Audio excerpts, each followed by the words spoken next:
You're listening to the Yes, I'm Still Sober podcast with John Rabin.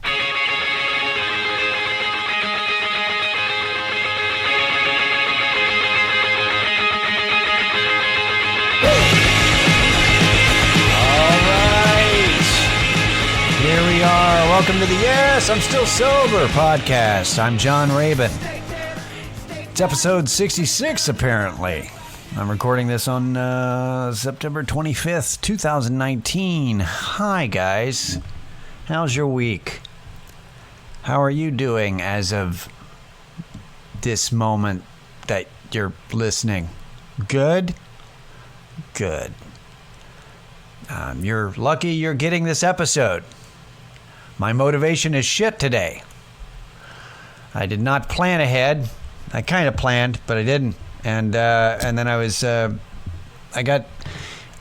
early this morning and got my errands did, and then I was gonna just record this earlier than I'm used to, and was not motivated to do so, and instead took a nap. And then I woke up from that nap, and the podcast still wasn't done. So I said, and I quote, "Shit." And then finally got around to doing this. So not... yeah, so it's going to be one of those. It's going to be fine, I'm sure. Just kind of looking at...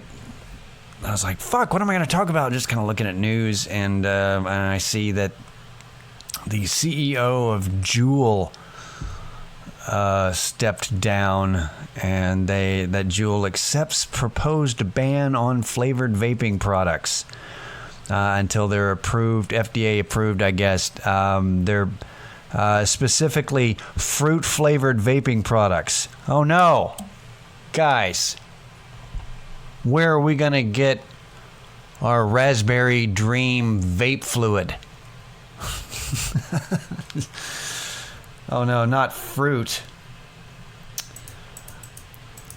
So I'm still fine, because I only vape cigarette flavored, basically tobacco flavored vaping is what I do.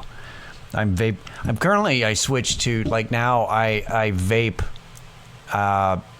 nicotine, which is a stimulant, and then I also vape CBD, which calms me down.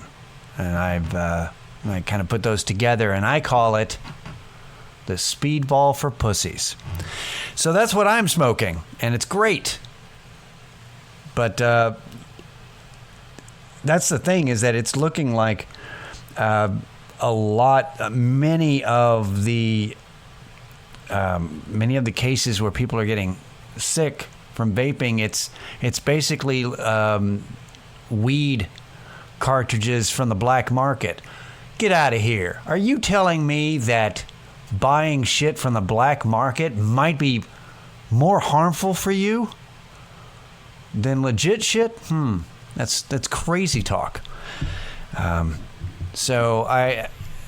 kind of knew already. We kind of like this, people have been vaping for 10 years, and all of a sudden all these cases pop up out of nowhere. That's some black market shit. It usually is. It's usually one of those, it's drug dealers tainting their product or not knowing what they're doing.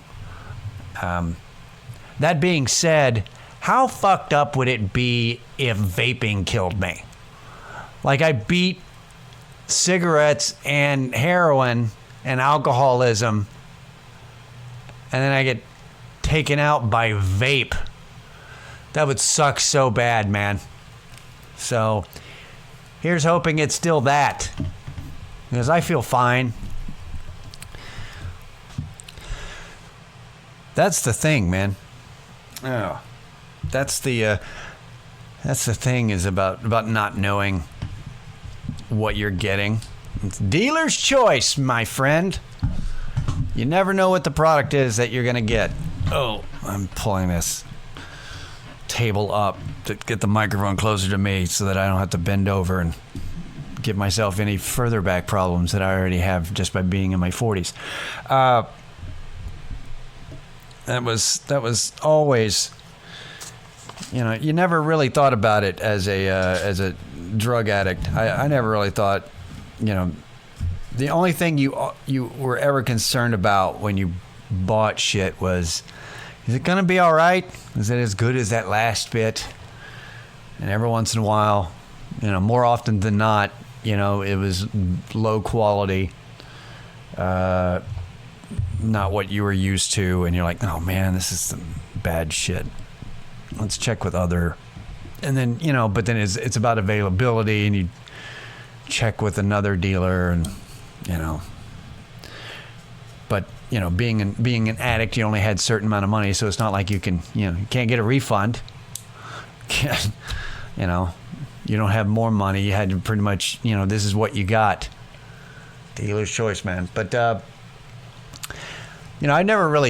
realized I haven't, it's 66 episodes so far. I haven't really talked about the dealers I had to engage with.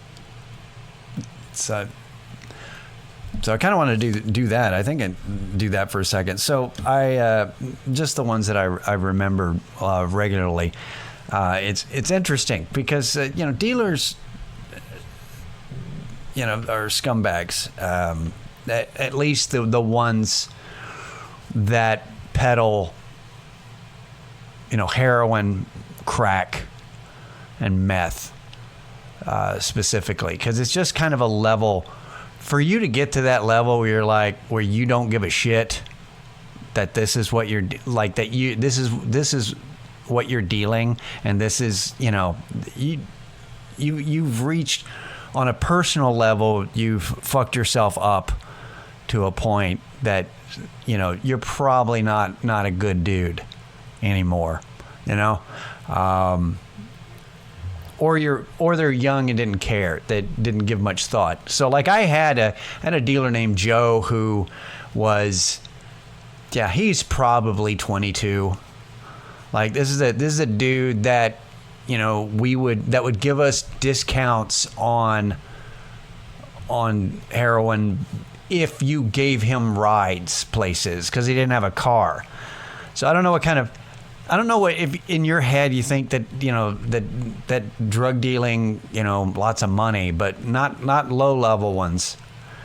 Obviously not, because this guy didn't use. He was just a pothead, but he sold heroin, and and he needed rides to deliver stuff, and so that was just it was really that was one thing I remembered, that it was interesting to really say, oh, so it doesn't so you're not just drowning in cash over here from selling something that high level. Like it doesn't matter on the ground floor. There's no telling how little money he actually made. And then he disappeared, and right before he disappeared, with no warning or explanation, but I mean, you can probably guess why he was running and leaving. But he referred me to this guy named Jose, and Jose was the worst dealer I dealt with, because he had a day job, and so he only sold to you. Like, he had a family and a day job, so he had a very tight window that, and then he would just ignore you, like, the whole time. And then every once in a while, like, he would text you and be like, hey, I got some stuff, just letting you know. But that was it. Like, you couldn't just go, hey, do you have anything? And then hear back from him, because you wouldn't hear back from him. That guy sucked. That's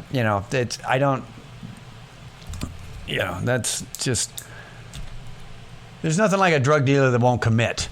As a junkie, that's kind of annoying. It's like, come on, man, do you sell drugs or not? Part-time Heisenberg. This is some bullshit. I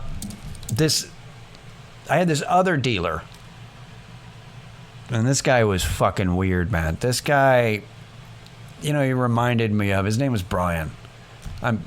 Also, all of these names, I'm using actual names that they gave me, but there's it's first name only, and who knows if this was even their real names.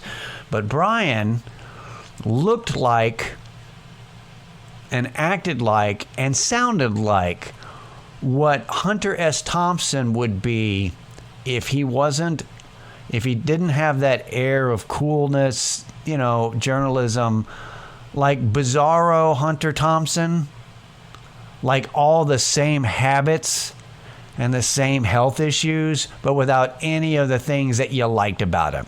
That was basically all the negative aspects of Hunter S. Thompson, and then visually kind of looked like him.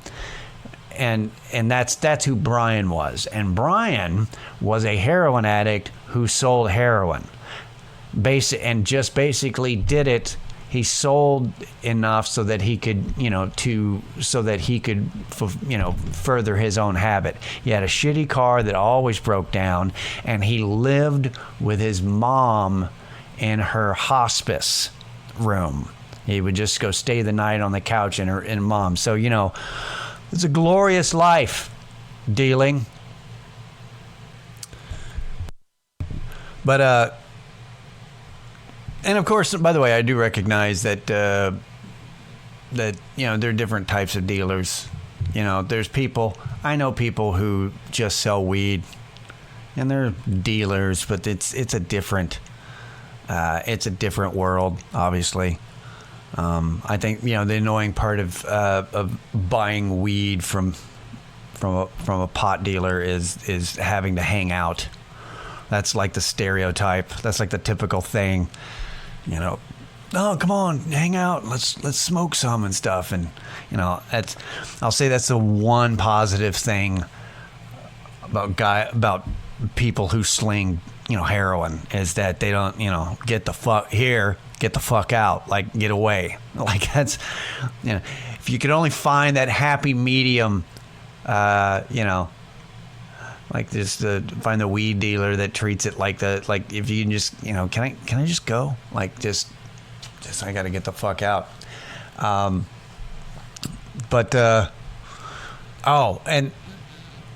here's the best, the one dealer I wanted to talk to you guys, tell you guys about, because this guy is just phenomenal. His name was G-Rock. For real. I don't know how old G-Rock was. He could have been 18 or 23.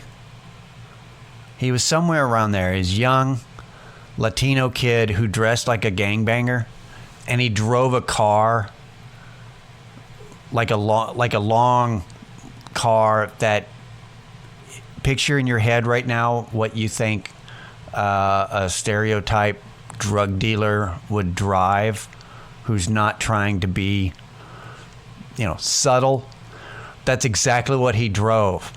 And he sold heroin and crack, and he would sit around in his car and roll blunts in his car, just weed all out. He was not low key. And yet, the first couple of times that I bought from this fucker, like I would go up and try to hand in the money, and he would just kind of like rebuke me and just kind of be like, man, be cool. Be cool. Yeah, I'm the one drawing attention to this exchange. Also, I'm a junky looking white guy in his late 30s, mid to late 30s, buying from possibly an 18-year-old Hispanic kid. What do you think people are thinking we're doing? You think, oh, they must be in spin class together. Yeah, obviously, this is a deal going down. We're in the parking lot of the H-E-B in East Austin. Like, what else are we doing? Be cool. Fuck off. But anyway, are you holding? Like, it was just, the guy was a pain in the ass. He just, so he disappears after a while, and went, and I had to move on. But he just and this was once again, it's not a surprise when dealers just disappear. You're like, well, what happened? Did you get a job? Like, we kind of know what happened. And so I found out actually from a cohort, an ex, I don't know, somebody you still know who also doesn't do heroin anymore, but we used to do heroin at the same time. They told me that they actually ran into G-Rock again. So, like years later. I found this out like a couple of years ago. So what happened was when he disappeared, he went to prison, obviously. But he didn't go to prison for dealing. He went to prison for gun charges because he was carrying an unlicensed weapon, which, man, register your gun, I guess. But anyway, yeah. So he went to prison for weapons, for weapon possession, and then when he got out, he got back into the game. But get this, since he got out and started dealing again, he now is like clean cut, wears like a polo shirt and khakis, and he goes by a new name. His new name is Ross. That's right, his name is Ross, the Latino drug dealer, Ross. Do you see what happened? What happened is he got out. He must have thought about this while being in prison. And then he gets out. And Austin has changed from 2008, 2009. So he gets out. He comes back. He's trying to get back in the game. But how do you get back into it? But now you got to approach white people. How do I sell drugs to white people? Hey, what kind of shit do white people like? They like that fucking show Friends. That's what they like. So I'll call myself, what are the names? I'm going to go with Ross. I'm not going to call myself fucking Chandler. That would be ridiculous. So apparently, the G in G-Rock stands for gentrification. That's the only explanation there. That's fucking crazy to me.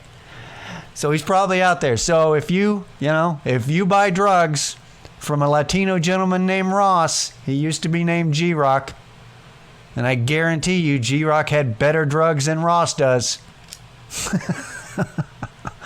Because that was the whole point, I thought, of buying drugs, is you kind of got to be scared. You got to go into a scary part of town and buy drugs from a guy who's probably carrying a gun.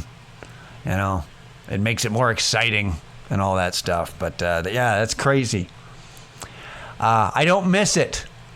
I can tell you that. That is one aspect I do not miss. That's one of many. Well, I got to go get ready for tonight. I'm doing a show tonight, part of the Altercation Comedy Festival. I'm doing a late show, and but I'm doing it with Joe DeRosa. So it's like, this show's called Joe DeRosa and Pals. Full disclosure, Joe and I don't know each other. But, it's not necessarily false advertising. Anyway, but yeah, if you're, I'm not really advertising it, because most of you people listen to this after Wednesday, I've noticed. So it's so when you hear this, I hope the set went well for me. But if you hear this today, the 25th, the show's like at 11:15. So it's late, but I need to go get ready and put together a set and be lazy a little bit more and eat and all that stuff. So I'm going to get out of here in a second. But I saw this thing that, so here's what happened. So on opening day of college football, this dude named Carson King is 24. He's, college football fan, had a sign. The sign said, "Busch Light supply needs replenished," and then had his Venmo underneath it, and it went viral. So people sent him beer money, and as all this money came in, he decided, he told people that he would donate the money to a local children's hospital. But it went viral and all this other stuff. And then Anheuser-Busch, decided to make him the face of, Busch Light beer. And I guess, put his name and his face on it. So what happens is the Des Moines Register, which is technically a newspaper, did a profile on him, and a reporter for the Des Moines Register named Aaron Calvin researched him and discovered racist tweets that he made in 2012 when he was 16, when he was a sophomore in high school. He went back that far, and because of that, and of course the Carson King was like shocked at his stuff and was like, oh shit, and like apologized for it. And but that doesn't matter. Busch Beer dropped him because they were going to give him they promised him a year's supply of beer and all this stuff, but they dropped him as the poster boy for their beer because it's just shocking, right? Who would think that somebody who drinks Busch Light might be racist? But the reason I bring this up, all right, is because there was a backlash. People are like, because it's just this fucking idiot who just did a cutesy sign and then was like, no, I'm just donating all the money to the children's hospital. Like he said he wasn't gonna, he's not gonna profit from this fluke. And so people are like, wait a minute, why is somebody going back 7 years into this kid's Twitter to find dirt? What kind of fucking is that reporting now? Like, I'm going to do some serious reporting. I'm going to keep scrolling down.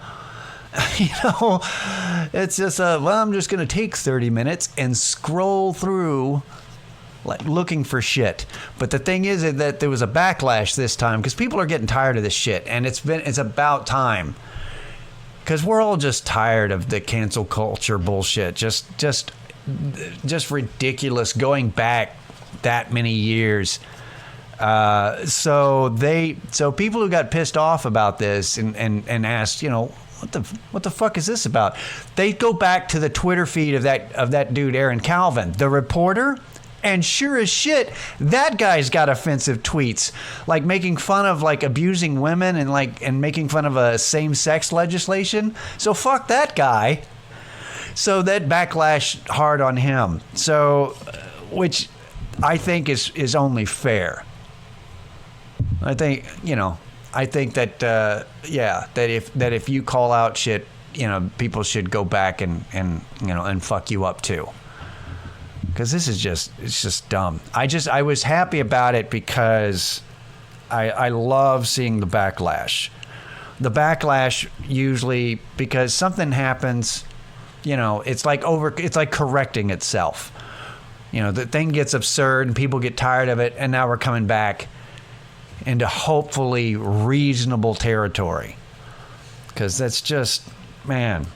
Yeah, he's 16. The thing about that is about Carson and his racist tweets. They were basically riffing tweets that he was tweeting with his friends while they were watching an episode of Tosh.0. Because they're 16. So it's not like he's making a statement. He's just being a fucking idiot, like all 16-year-olds are. Well, okay, not all 16-year-olds. Greta Thunberg is 16, and she's yelling at UN members about the climate crisis.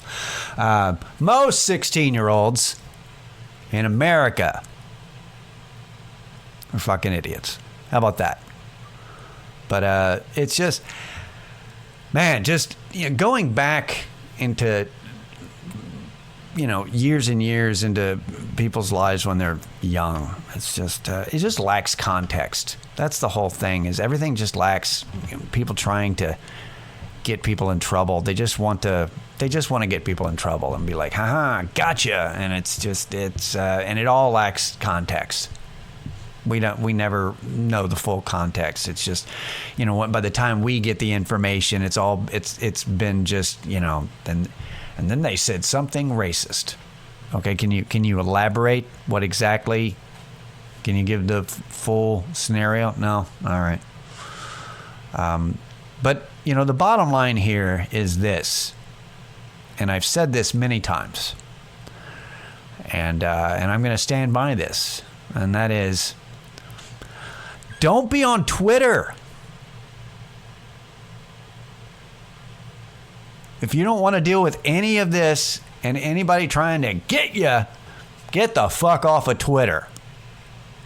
And also, don't drink Busch Light. You're 24, Carson. Busch Light? Do you want to live to be 40? Man, there's got to be some. Spend the extra $1. Oh, man, that's just, I can't. You know what? That's it. I'm just Busch Light. Oh. All right, yeah, that's it. All right, you guys. That's all I have this week. Thanks for joining me. This has been Yes, I'm Still Sober.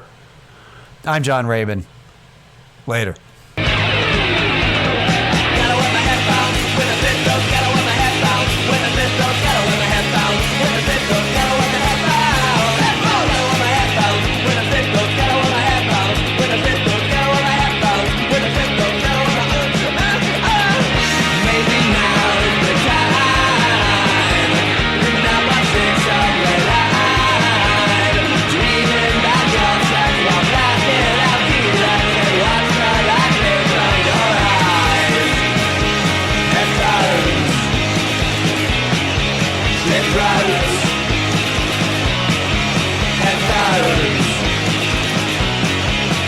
Right.